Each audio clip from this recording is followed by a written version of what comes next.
सूरज की पहली किरणें जब हिमालय की बर्फीली चोटियों पर पड़ी तो पूरा पर्वतमान एक सुनहरी आभा से चमक उठा। ठंडी हवा घाटियों में नाच रही थी और मंद बादल पहाड़ों की गोद में बहते हुए एक दिव्य शांति का संगीत बना रहे थे। इस शांत लेकिन विराट दृश्य के बीच एक विशाल चट्टान पर हनुमान जी अड़िग खड़े थे, जैसे प्रकृति के बीच एक जीवित पर्वत हों। उनके कंधे पर गदा टिकी थी, हवा उनके शरीर को स्पर्श कर रही थी और उनके नेत्रों में एक गहरी चमक थी, जैसे उनके भीतर कोई दिव्य पुकार उठ रही हो।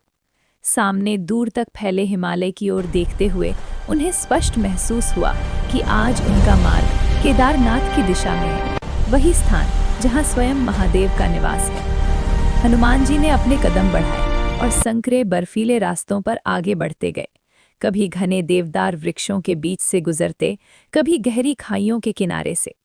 हवा की ठंडी लहरें उनके शरीर को छूकर आगे निकल जाती, लेकिन उनका संकल्प अटल था, जैसे हर कदम उन्हें शिव के और निकट ले जा रहा हो।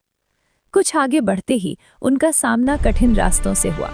बर्फ ने कई स्थानों को फिसलन भरा बना दिया था, कहीं मार्ग टूटा हुआ था, कहीं पत्थर ढह गए थे, पर हनुमान जी मुस्कुराते, आकार बढ़ाते और एक ही छलांग में पूरे अवरोध को पार कर जाते। उनकी हर छलांग में एक दिव्यता थी, जैसे पर्वत भी उनके आगे नतमस्तक हो। अचानक आकाश काला हो गया और तेज बर्फीला तूफान आया। हवा इतनी तेज थी कि पेड़ झुकने लगे, लेकिन हनुमान जी शांत रहे।